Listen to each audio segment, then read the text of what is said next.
우리가 이제 2주 전부터 그 창세기 아브라함의 이야기로 은혜를 나누고 있습니다. 이제 2주 전에 처음 아브라함 이야기를 했죠. 무슨 얘기를 했습니까? 이방인이던 아브라함을 하나님이 부르셨다 그랬어요. 갈대아 우르에서 약속의 땅 가나안으로 부르시는 사건이었습니다. 왜 불렀느냐라고 물어봤죠. 쉽게 말하면 이겁니다. 하나님의 나라를 이제 일궈야 되는데 그 하나님의 나라를 일굴 마중물 같은 사람이 필요했던 것이죠. 그 첫 단추가 필요한 것입니다. 그래서 그 사람을 하나님께서 이제 아브라함으로 선택하시고 부르신 거예요. 뭐 아브라함이 특별히 잘나서 그런 건 아닙니다. 하나님이 전적으로 택하여 부르시는 것이죠. 그리고 아브라함에게 하나님께서 복을 주셨어요. 그 순종한 아브라함에게 내가 너를 통해 놀라운 복을 줄 것이다. 네가 복이 될 것이다. 그래서 아브라함은 이제 그것을 순종하여 가나안 땅에 왔습니다. 그리고 가나안 땅에 들어와서 너무 기쁘고 감사한 나머지 막 이곳저곳을 다니면서 또 가는 곳마다 제단을 쌓고 하나님께 예배드렸어요. 이곳은 하나님의 땅이다 이렇게 선포한 것이죠. 그러니까 거룩한 땅 따먹기를 했던 것입니다. 아름답지요? 굉장히 귀한 고백 아닙니까? 참 멋진 신앙인의 삶입니다. 생각해 보세요. 여러분들의 직장에서 아니면 이렇게 뭐 여행 가든지 다니는 곳마다 그곳에서 하나님을 찬양하면서 이곳이 하나님 땅입니다.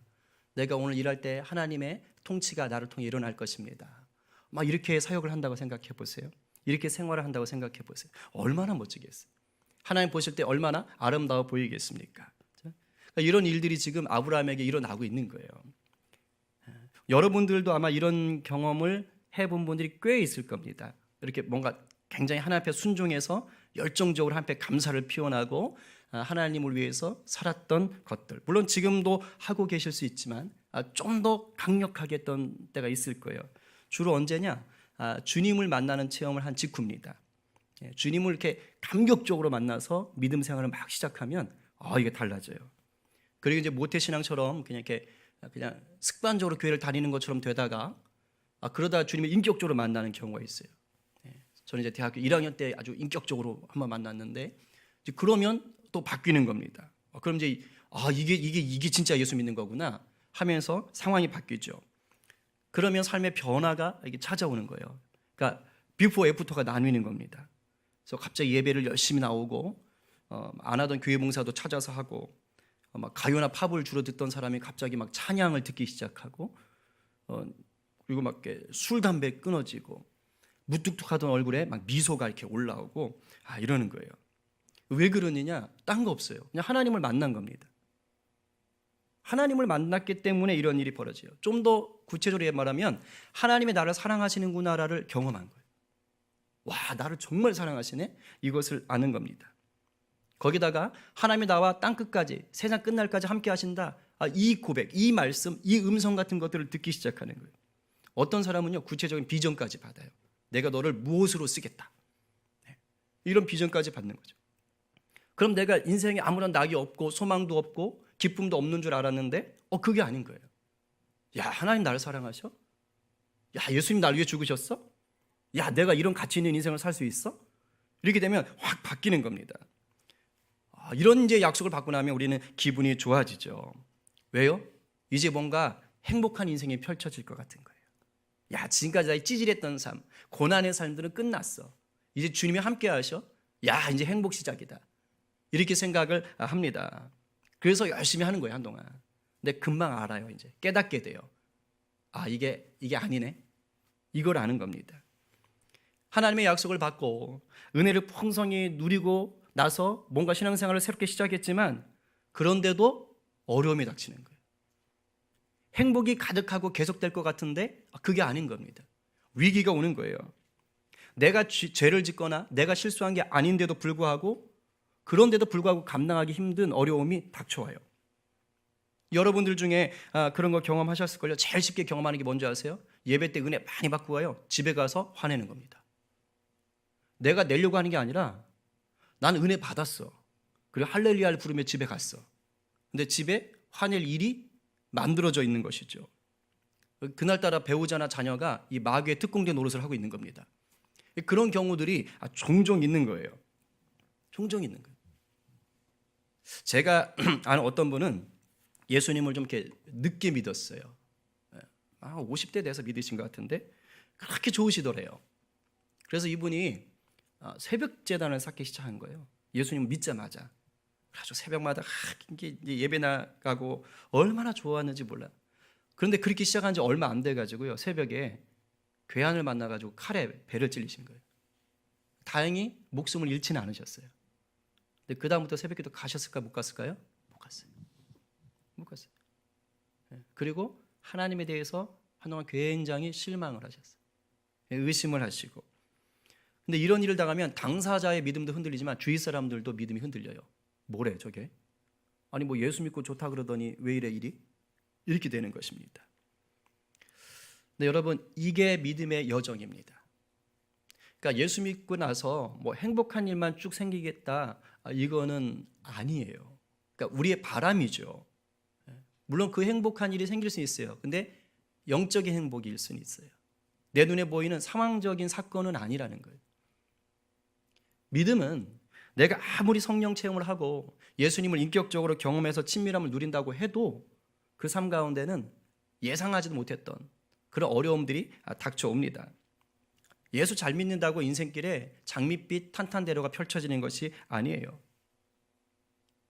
뇌 죄 때문이든 주변 사람의 죄 때문이든 아니면 사회 구조적인 죄 때문이든 아니면 생태계를 주장하시는 관할하시는 하나님의 역사 때문이든 천재지변 같은 것들이요. 그런 것들 때문에 어려움을 당하는 거예요. 얼마 전에 있었던 고성의 강원도 산불, 그죠? 그것 때문에 어려움 당하는 사람들 많은데 그 중에 예수 잘 믿는 사람이 있을 거 아니에요. 특별히 잘못 안 하신 분들도 많을 거 아니에요. 그런데 아주 어려움 당할 수 있잖아요. 그거 어떻게 설명할 겁니까? 그러니까 믿음이 흔들릴 만한 위기나 고난이 늘 닥쳐 옵니다. 특별히 내가 큰 믿음의 결단을 내리거나 도전을 하기로 결심을 한 뒤에 바로 그 뒤에 이런 어려움이 닥치면 우리는요 훅 무너질 때가 있어요. 왜냐하면 하나님을 위해서 뭔가 잘해보려고 했거든요. 근데 갑자기 큰 어려움이 닥치는 거예요. 오늘 본문 속의 아브라함이 그랬다는 거예요. 정말 큰 결단을 하고 고향을 떠나왔잖아요. 가나안 땅으로 왔어요. 2주 전에 말씀드렸습니다. 이 시대는요 이사를 가거나 이민을 가는 게 쉬운 때가 아니라니까요. 요즘 같은 때가 아니에요. 고향을 떠나는 건 목숨을 버리겠다 이 뜻입니다. 근데 그거를 말씀에 순종해서 도전했어요. 그 힘든 도전을 해가지고 가나안 땅에 들어온 겁니다. 그리고 가나안 땅에 들어와서 믿음의 고백을 하면서 하나님의 나라를 막 확장해가고 있었어요. 얼마나 아름답습니까? 그런데 얼마 되지 못해가지고 날벼락이 찾아온 거예요. 뭔가요? 약속의 땅 가나안에 심한 기근이 든 거예요. 심한 기근. 12장 생각나시죠? 그 앞에 온 세상을 위한 복의 통로가 되게 하시겠다면서 아브라함에게 복을 주셨다고요. 그 말씀을 하신 게 아직도 귀에 쟁쟁한데 그런데 가나안에 온 지 얼마 되지도 않아서 이런 기근이 온 거예요. 당장 사람도 가축도 먹을 게 없어요. 풀도 물도 없는 겁니다. 아니 큰 민족을 이루게 하시겠다니 그럼 굶기질 말아야죠. 아니 자손을 봐야 될 거 아닙니까? 근데 지금 굶어 죽게 생긴 거예요. 지금 상황이 이런 겁니다. 이렇게 믿음 생활에 힘써 보려고 할 때 갑자기 어려움이 닥치잖아요. 그럼 많은 분들이 어떻게 되는 줄 아세요? 아니 뭐 저도 그래요. 저도 별별 생각이 다 들어요. 내가 못해서 차라리 어려움이 닥치면 그러려니 합니다. 근데 지금 내가 좋아요. 상태가 믿음으로 충만하다고요. 그런데 어려움이 닥치면 이때는 더 혼란스러운 거예요. 제일 먼저 뭐 하는 줄 아세요? 의심이 올라와요. 의심이. 어라 이게 뭔가? 하나님 나한테 왜 이러시나? 나 지금 잘하려고 하는데. 그런데 뭐가 오는지 아세요? 후회가 밀려옵니다. 그리고 하나님을 원망하는 자리로 나갑니다. 뭐 저도 경험했고 많은 분들이 그렇게 경험하는 거예요. 특히 이런 위기가요. 먹고 사는 문제, 가족과 관련한 문제일 경우는 더 심해져요. 제가 예전에 사역하던 교회에 청년 중에 한 명이 이런 비슷한 어려움을 경험했더랬습니다. 이제 한동안 이 친구가 좀 신앙이 지쳐 있었어요. 그런데 수련회를 가서 은혜를 받은 겁니다. 그래가지고 목사님 제가 다시 한번 주님을 향해서 도전해 보겠습니다. 다시 한번 일어서겠습니다. 주님의 주신 은혜가 큽니다. 그래서 귀하다. 그래, 너가 정말 지쳐 있어서 내가 참 마음이 그랬다. 야, 힘내라. 그런데요, 그 다음 주에 그 친구가 진급해서 떨어졌어요. 그리고 더 안 좋은 자리로 직장에서 밀려났어요. 그뿐만이 아니에요. 한 두어 주 뒤에 어머니가 또 건강이 많이 악화되셔서 아주 그냥 물질적으로 큰 어려움을 당했습니다. 잘해보려고 그랬는데 그 친구 어떻게 됐을까요? 훅 다운됐어요. 정말 책임감도 강하고요, 성실한 친구거든요. 근데 잠수를 타더라고요. 제가 볼 때 상상하기 어려운 일이에요. 그 친구한테는 보통 청년 같지 않았거든요. 근데 딱 전화기 꺼놓고 잠수를 타는 거예요. 와, 제가 놀랐어요. 야, 이렇게 될 수 있구나. 그 친구를 탓하는 게 아니에요. 이렇게 될 수 있구나. 이랬듯 많은 경우 신앙생활을 하다가 환경적인 어려움을 만나면 우리가 영적인 기근으로 이게 이어집니다. 그런데 이렇게 영적인 기근을 만나서 믿음이 흔들리기 시작하면 이제 제일 먼저 나타나는 반응, 아까 제가 말했잖아요. 막 의심하고 막 이렇게 나오잖아요. 원망하고. 그 원망까지 나오기 시작하면 제일 먼저 나타나는 반응이 뭐냐? 내가 응급처치를 하려고 그래요. 내가 나서서 이 문제를 해결해 봐야겠다. 이렇게 나오는 겁니다. 하나님께 묻거나 맡기지를 못하는 거예요. 두렵고 조급한 마음에 내 생각, 내 행동이 앞서는 겁니다. 그래서 일이 꼬여요. 그리고 인생은 더 큰 어려움을 겪게 됩니다.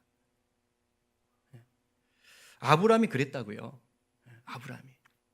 얼마 전까지만 해도 가는 곳마다 제단을 쌓았던 아브라함, 여호와 이름을 부르며 예배하던 그 아브라함이요, 기근을 만난 후에 그런 모습이 없어요. 오늘 본문 보셨잖아요. 없습니다. 하나님을 찾는 모습이 온데간데 없어졌어요. 그러고는요, 하나님이 주신 약속의 땅 가나안에 들어온 지 얼마 되지도 않아서 그곳을 떠나요. 그리고 이집트로 갑니다. 오늘 본문 바로 앞에 보면 아브라함이 가나안 땅에 이동해가지고 남방에 머물렀다 이렇게 나옵니다. 9절에 보면 그게 네게부 사막이에요. 이스라엘을 이렇게 세로로 보게 되면 그 밑에 지방입니다. 그러니까 그 남방 고개에서 이집트는 남서쪽으로 며칠만 가면 돼요. 가까운 거리예요. 나일강이 있죠. 이집트 상류에. 그 나일강이 바로 거기서 며칠 거리입니다.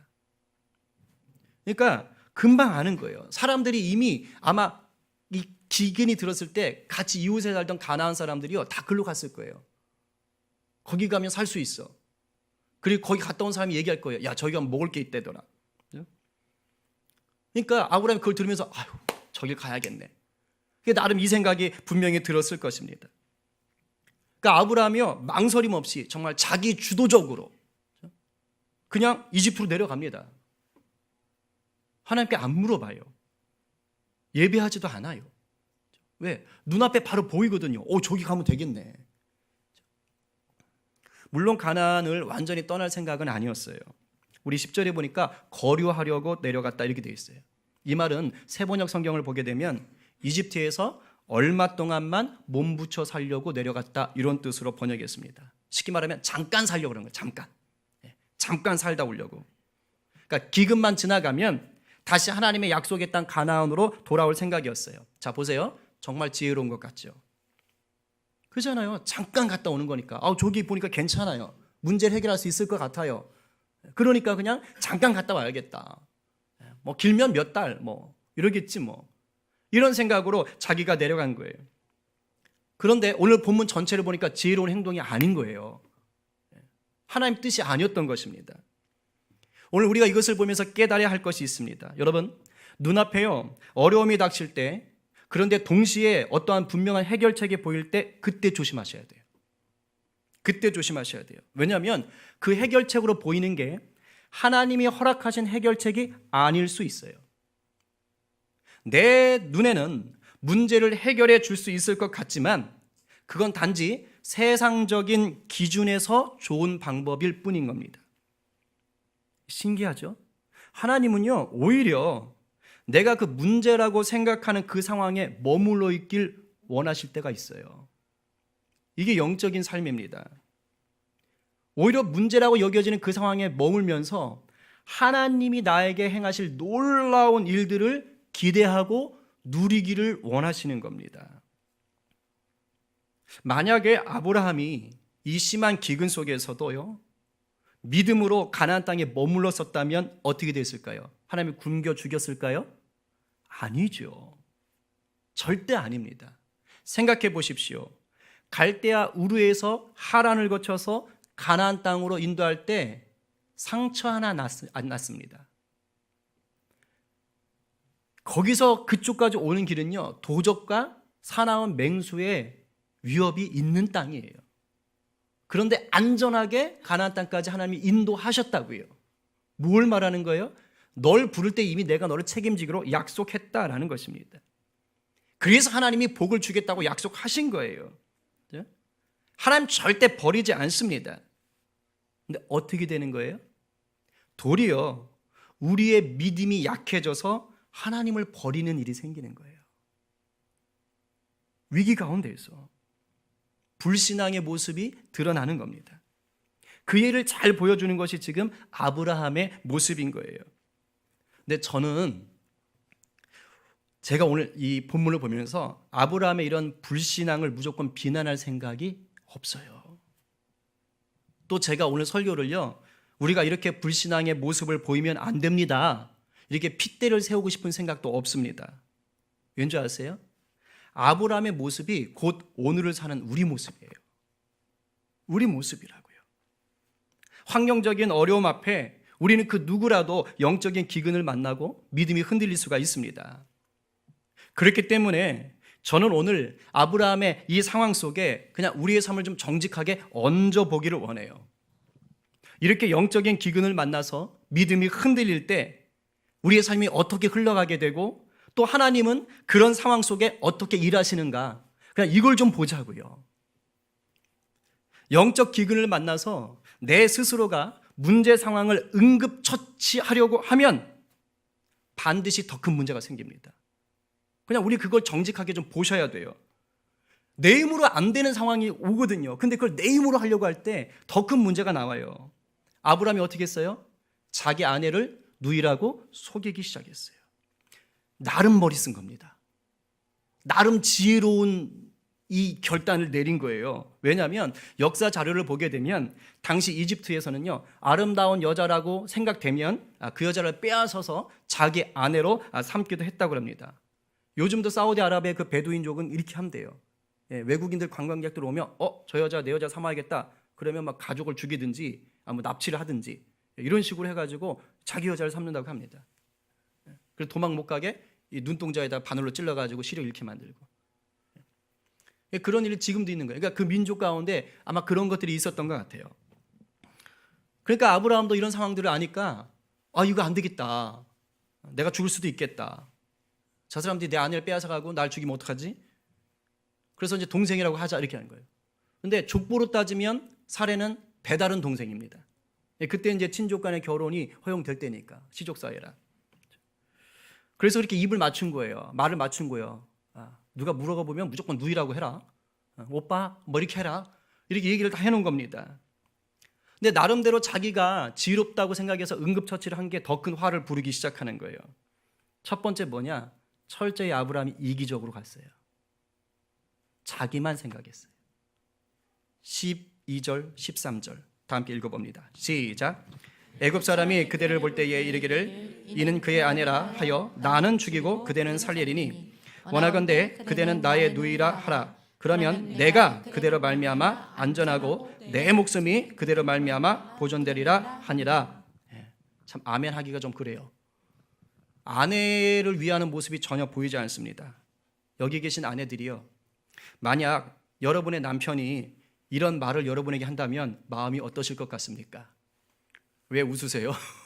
어떠실 것 같습니까?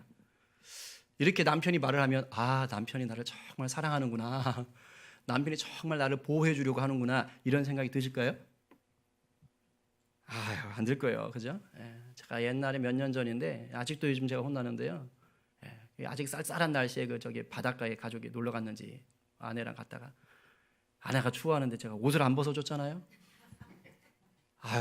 나 추워, 근데 나도 추워, 이렇게 그냥 해버렸어요. 그때 그래? 이 알아듣고 했어야 되거든요. 아직까지 혼나고 있어요. 아직까지. 지금 뭐 한 거예요? 지금 아브라함이 가장 사랑하고 보호해야 할 아내에게 심각한 상처를 준 거예요. 야, 나 좀 살아야겠다. 이러나 저러나 너는 살려줄 것 같아. 그러니까 야, 아내라고 하면 더 죽일 것 같다. 야, 나 좀 살자. 거짓말해. 근데 아브라함의 이 잔머리 굴린 게요, 좋은 줄 알았는데 엉뚱한 쪽으로 자꾸 흘러가기 시작합니다. 한번 볼까요? 14절 15절. 자, 시작. 아브라함이 애굽에 이르렀을 때에 애굽 사람들이 그 여인이 심히 아리따움을 보았고 바로의 고관들도 그를 보고 바로 앞에서 칭찬하므로 그 여인을 바로의 궁으로 이끌어 들인지라. 자, 하나는 성공했어요. 죽진 않았어요. 그죠? 정말로 아내를 누이라고 속이는 바람에 아브라함이 죽진 않았어요. 근데 아마 이제 애굽 들어가서 이집트 들어가서 그랬겠죠. 보는 사람들 어이 동생아 이렇게 했겠죠. 그러니까 이제 이집트 사람들이 다 들었겠죠. 어머 동생이래. 근데 그때 살해 나이가 65세입니다. 어머 아름답다. 사람들이 이제 막 소문이 난 거예요. 저 사람의 동생이 엄청 아름답네. 이게 소문이 쫙 퍼진 거죠. 그러니까 지금 뭐 하는 거예요? 바로 왕의 궁까지 소문이 퍼진 거예요. 그래서 신하들이 왕이시여, 저 가나안에서 내려온 저 사람의 여동생이 엄청 예쁩니다. 후처로 들이시지요. 이렇게 얘기가 나온 겁니다. 자, 죽이지는 않았는데 어떤 문제가 생긴 거예요 이제? 빼앗기게 생긴 겁니다. 자, 결국엔 이집트 왕이요 사례를 불러들여요. 그리고 엄청난 지참금까지 줍니다. 입을 막아버린 겁니다. 그래 놓고서는 합법적으로 빼앗은 거 아니에요. 이건 합법적으로 아내로 삼아버리는 겁니다. 16절에 보니까 하반절에 이게 개역개정 봐서는 지금 우리 성경 봐서 얼마나 많은 걸 줬는지 몰라요. 근데 16절에 보면 이렇게 돼 있어요. 아브라함은 양떼와, 그냥 양과 소가 아닙니다. 양떼와 소떼와 암나귀와 수나귀와 노비라고 돼 있는데 오늘 여기 새 번역은 남녀 종과, 좀 더 풀어놨죠. 그리고 낙타까지 얻었다. 이 당시에 이렇게 얻었다는 건요, 굉장한 재산을 선물로 받았다 이 뜻입니다. 굉장한 재산을 선물로 받은 거예요. 이 좋아할 일이 아닙니다. 지금 일이 일파만파 커진 거예요. 이건 아브라함이 의도한 게 아닌 거예요. 지금 뭐가 되게 생겼어요? 아내 팔아먹은 천하의 나쁜 놈이 될 상황인 거예요. 이러자고 이집트 내려온 게 아니라 이 말이에요. 지금 영락없이 아내를 빼앗기고 자기 홀로 지금 가나안으로 돌아가야 될 처지가 있는 겁니다. 물론 아주 속물 같은 인간이라면 잘 됐다, 가서 또 얻지 뭐, 이러고서 이 많은 재산 가지고 가야지, 이런 생각 하겠지만 지금 아브라함이 그 정도까지 나쁜 사람은 아니거든요. 그러니까 자기 힘으로 이제 어떻게 할 수 없는 상황까지 일이 꼬여버린 거예요. 근데 놀랍죠? 이 상황에 하나님이 개입을 하세요. 개입을 하십니다. 이게 은혜인데 단순히 그렇게만 얘기할 건 아니죠. 어쨌든 하나님이 개입하세요. 우리 17절 말씀. 자, 시작. 여호와께서 아브라함의 아내 사레의 일로 바로와 그 집에 큰 재앙을 내리신지라. 자, 보세요. 파라오 왕 혼자만 재앙을 받은 게 아니에요. 그 집까지 재앙을 받았습니다. 지방 전체, 왕궁 전체가 재앙을 받았어요. 어떤 재앙인지는 말하지 않으니까 몰라요. 단지 큰 재앙이에요. 학자들은 아마 질병일 것이다, 아니면 불임일 것이다, 11가지 학설이 있는데 알 수 없어요. 근데 큰 재앙이에요. 큰 재앙이었으니까 바로가 바로 눈치를 챘겠죠. 너무 큰 재앙이 갑자기 떨어진 거예요. 그러니까 이거 내가 뭐 잘못했나? 이 후처를 드린 일이 뭔가 잘못됐나? 바로 아는 겁니다. 그리고 나서 이제 물어봤겠지요. 그러니까 사례가 진실을 얘기했겠지요. 사실은 제가요 동생이 아니고 아내였어요. 얘기했겠죠. 그러니까 이제 파라오가 부르는 거 아닙니까? 근데 잘 보세요. 지금 파라오가 자기가 스스로 잘못한 게 있나요? 없어요. 바로 입장에서는요, 이것처럼 억울한 일이 없는 겁니다. 누가 잘못한 거예요 지금? 아브라함이 잘못했어요. 아브라함이 거짓말해서 지금 바라오는 합법적으로 후처를 드린 것뿐이라고요. 그럼 누가 혼나야 되는 거예요? 아브라함이 혼나야죠. 파라오가 왜 혼나요? 자기는 합법적으로 일을 했는데. 일부러 잘못한 거 아니거든요, 파라오는. 여기서 우리는 설명을 할 수 있어요. 왜요? 파라오는 모르는 하나님의 신비가 있기 때문이다라고 말할 수 있습니다. 무슨 신비예요? 하나님과 아브라함이 이미 맺은 언약 때문입니다. 약속 때문이에요. 그렇기 때문에 사레가 파라오 왕의 아내가 되면 하나님의 약속이 진행됩니까? 안 됩니까? 안 되죠. 왜요? 아브라함의 아내 사라를 통해서 누가 태어나야 돼요? 이삭이 태어나야 돼요. 하나님 그 후손을 통해서 복을 주시겠다고 얘기하셨거든요. 그게 하나님과 맺은 언약이에요. 그래서 하나님이 사레를 파라오 왕의 아내가 되지 못하게 하신 겁니다. 어떻게 보면 아브라함과 맺은 약속은요, 사레하고도 맺은 약속이에요. 그래서 17절 본문을 보시면 아브라함만 얘기하지 않아요. 아브라함의 아내 사레의 일로 해서 사레를 콕 집어서 말합니다. 남편 아브라함은 자기 아내를 버렸지만, 이용했지만 하나님은 그렇게 하지 않았어요. 하나님은 오히려 그 사레를 기억하시고 주목하시고 사랑하시고 보호하고 계셨던 것입니다. 근데 제가 말씀드리고 싶은 건 이거예요. 단순히 이걸 은혜로만 받아들이지 말라고요. 우리 입장에서만 보지 마시라고요. 우리는 하나님의 이 섭리와 역사를 아무렇지도 않게 할렐루야 은혜네라고 얘기할 수 있습니다. 그러나 세상 사람들의 눈에는 이것이 어떻게 비춰질까요? 그들은 몰라요, 하나님을. 이것이 섭리인지 모릅니다. 근데 그 세상 사람들 눈에 이 장면이 사랑의 하나님이시네, 공의의 하나님이시네, 정의의 하나님이시네 이렇게 비춰지겠습니까? 정작 잘못한 사람은 보호받고 있고 잘못 없는 사람과 그 집안이 재앙을 받았는데 세상 사람들이 그걸 당연하게 여길까요? 아니요. 받아들이지 못합니다. 오히려 하나님 욕하고 교회 욕하는 거예요. 그런 하나님 믿을 필요 없다라고 얘기하는 겁니다. 더 안 믿지요. 그게 요즘 시대 아닙니까? 왜냐하면 하나님의 이러한 역사는 믿음의 눈으로만 봐야 이해가 되는 부분이거든요. 그러니까 다른 거예요. 제가 지금 어떤 말씀을 드리려고 하는지 혹시 눈치를 채십니까? 우리가 영적 기근을 만나서 하나님의 말씀을 따르지 못하고 내 생각, 세상 기준을 따라서 응급처치할 수 있습니다. 그런데 그 결과로요, 내가 사랑하는 사람도 상처받고 나 때문에 다른 사람이 애꿎은 피해를 볼 수가 있어요. 이거를 좀 아셔야 돼요. 어쩔 수는 없는 일이에요.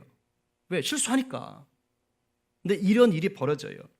그리고 나서 세상 사람들에게 부끄러움 나갑니다. 결국 이것은 어디로 가는 거예요? 하나님 욕먹이는 일이 되죠. 18절, 19절 상반절에 보면 바로가요, 이제 화가 난 거예요. 그래서 아브라함 불러가지고 아주 수치를 줍니다. 혼을 내요. 읽어봅니다. 스크린 보면서. 자, 시작. 바로가 아브라함을 불러서 이르되 내가 어찌하여 나에게 이렇게 행하였느냐? 내가 어찌하여 그를 내 아내라고 내게 말하지 아니하였느냐? 네가 어찌 그를 누이라 하여 내가 그를 데려다가 아내를 삼게 하였느냐? 지금 바로가 너무 억울한 거예요. 너무 억울한 거예요. 자, 보세요. 12장 초반에 아브라함을 처음 부르셨을 때 하나님은 아브라함에게 복을 주셨어요. 그리고 너가 복의 통로가 된다고 했습니다. 무슨 말이에요? 온 세계가 너 때문에 복을 누리게 될 것이다 라고 12장 2절과 3절에서 얘기했어요. 근데 지금 상황 보세요. 바로 그 다음 본문이에요. 지금 아브라함 때문에 온 세계가 복받고 있어요? 아니요. 하나님이 그 약속을 준 지 얼마 되지도 않아가지고 오히려 아브라함 때문에 가장 가까운 아내는 상처받고, 그죠? 한 나라의 왕은 저주를 받고 왕궁 전체가 쑥대밭이 지금 돼버릴 뻔했어요. 나라가 없어질 뻔했다고요. 이게 무슨 복의 통로 역할을 하는 것입니까? 여러분, 믿음의 사람, 복의 전달자로 부름받은 성도가요, 영적 기근을 만나서 흔들리잖아요. 네, 결과가 상당히 안 좋을 수 있어요. 정말 좀 조심해야 될 필요가 있어요. 그러나 넘어지게 돼요. 누구나 넘어지기 때문에 이런 결과를 피해갈 수는 없어요.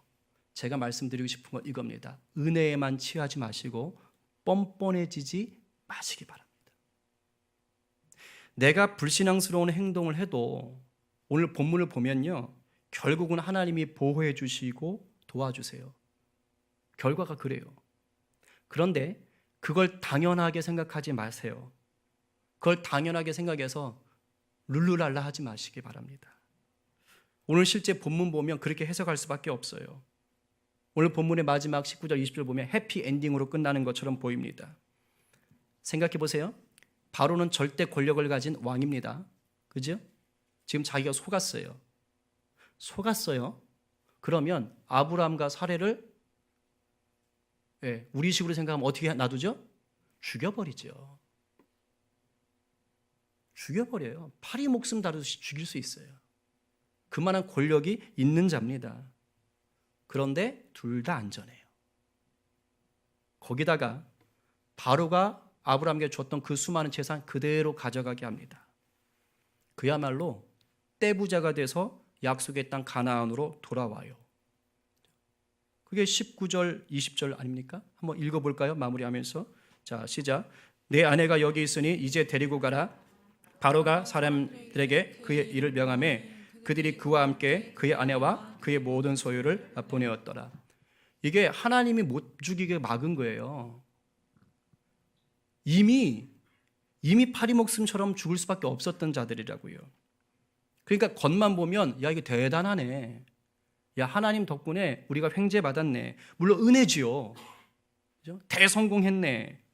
그런데요. 여기에 초점을 맞춰서 무작정 그것만 가지고 좋아하면 기독교는 샤머니즘으로 전락합니다. 여러분, 비온 뒤에 땅이 굳어진다. 오늘 비 오는데 속담 아시지요? 무슨 뜻입니까? 시련을 겪고 나면 더 강해진다 이런 뜻이죠. 오늘 말씀에서 우리가 이 속담의 주제를 찾아가야 돼요. 그게 본질이에요. 다시 가나안 땅으로 돌아왔다고 해서 처음 기근 때문에 가나안을 떠나던 그 상태로 돌아가면 안 되는 거예요. 가나안에서 기근을 만나고 그로 인해 이집트에 있는 동안 아브라함은 지금 뭐 한 거예요? 고난의 비를 맞은 겁니다. 원하든 원하지 않든 자기의 실수가 있든 자기 문제를 해결을 못하든 어쨌든 고난의 비를 맞은 거예요. 그런데 그 가운데 누가 개입하셨어요? 하나님이 은혜로 일하신 거라고요. 그러면 이제 우리의 태도는 뭡니까? 다시 가나안으로 돌아왔을 때, 돌아오게 해주셨을 때는 어떤 상태가 돼야 되는 거예요? 더 단단한 신앙이 돼야 되는 거예요. 더 단단한 땅이 되어야 되는 것입니다. 우리는 누구나 영적인 기근을 만납니다. 그리고 그 영적인 기근을 만날 때 아무 일 없이 조용하게 지나가질 않아요. 우리의 불신앙적인 말과 행동으로 인해서 누군가는 다치는 거예요. 저도 그런 짓 많이 해봤어요. 나쁜 짓. 저 때문에 애꿎은 사람들 고통당하는 거 봤어요. 내 말과 내 행동 때문에, 내 성급한 것 때문에, 내 불신앙 때문에, 내 연약함 때문에 다른 사람에게 상처 주고 물질적인 손해를 보게 할 수도 있고요. 심지어는 몸이 다치게 될 수도 있고요. 아주 심하면 목숨을 잃게 만들 수도 있는 겁니다. 그런데 어쩌자고, 내가 구원받았다고, 내가 예수 믿는다고 하나님이 그런 나를 은혜로 구원해 주시는 거예요. 회복해 주시는 거예요. 내가 잘난 게 없어요. 실수했어요. 그런데도 하나님의 은혜로 도와주세요. 이거를요, 세상 사람들의 논리로는 이해를 못합니다. 율법적인 사고, 인본주의적인 사고로는 설명이 안 돼요. 왜냐하면 그 모든 것을 뛰어넘는 나를 향한 예수님의 죽음이, 사랑이 그 가운데 딱 개입되어 있는 것이거든요. 그래서 은혜라고 그러는 겁니다. 그러니까 우리는 은혜의 사람이에요. 은혜의 사람이라고요. 그런데 이 은혜를 값싸게 만들면 안 되겠다 이 말입니다. 영화 밀양을 보셨어요? 오래된 영화인데 한번 보세요. 못 보신 분들은 좀 기독교적으로 많은 고민을 해보는 영화입니다. 여기 보면 웅변학원 원장이 그 이제 밀양으로 찾아온 전도연 씨가 주연인데, 그 전도연 씨하고 아들이 이제 고향 땅으로 내려옵니다. 밀양 땅에 내려오는데 웅변학원 원장이 그 전도연의 아들을 죽여요. 유괴해서. 얼마나 힘들겠어요. 그래서 이제 그 사람은 이제 감옥에 들어갔죠. 근데 이제 전도연 씨가 예수를 믿게 되는 거예요. 그러면서 뭐 용서하라, 사랑하라 이런 걸 배웠겠죠. 그래서 자기가 한번 힘든데 이제 좀 은혜를 받았던 거예요. 그래서 내가 살인범을 용서해야겠다. 그래서 그 마음을 가지고 이제 감옥에 갑니다. 그래서 면회를 하는 거예요. 그래서 내가 당신을 용서합니다라고 이 말을 해야겠다. 왜? 교회 다니면서 배웠으니까. 그래서 딱 면회하려고 딱 앉았어요. 그 자기 아들을 죽인 그 살인범하고. 근데 느닷없이 그 살인범이 이렇게 얘기하는 거예요. 제가 감옥에서 예수를 믿었습니다. 내가 하나님의 사랑을 경험했습니다. 그러면서 하나님이 제 모든 죄를 용서해 주셨습니다. 지금 저는 너무 마음이 편안합니다. 이 말을 자기가 죽인 그 아들의 엄마 앞에서 얘기를 해버립니다. 그 살인자의 이 말을 들은 그 전도연 씨가요, 거기서 넋이 나가버려요. 그리고 그냥 나와버립니다. 용서 안 해요. 그때 하는 말이 있어요. 내가 너를 용서하지 않았는데 누가 너를 용서해? 우리는 알죠. 영적으로는 알죠. 그 사람이 예수 믿었으면 그 죄 용서한 거 알지요. 그러나 살인자 엄마의 마음속에 그것이 와 닿겠어요? 그 살인자는요, 그 자기가 죽인 아이 엄마의 마음을 헤아리지 못한 거예요. 놀라운 십자가의 은혜를요, 값싼 은총으로 전락시킨 겁니다. 영적인 기근을 만나도 성도는 다시 회복됩니다. 아니, 반드시 회복됩니다. 그게 성도가 갖는 특권이에요. 그런데 잘 들으세요. 이 회복의 다른 말은 성숙이고 책임감이며 겸손입니다. 그게 예수다운 거예요. 예수의 제자다운 거예요. 잊지 마세요. 아브라함은 이 일 후에요, 견고해졌습니다. 처음과 똑같지 않았어요. 제가 지난 시간에 얘기했잖아요. 아들 죽이는 이삭 사건이 마지막 사건이었다고, 마지막 시험이었다고. 이렇게 하나씩 배워갔던 거예요. 이집트를 떠나서 남방 네게브를 거쳐 다시 베델로 올라갑니다. 아브라함이. 그리고 그곳에서 다시 제단을 쌓아요. 다시 예배합니다. 다시 하나님과의 관계를 재설정합니다.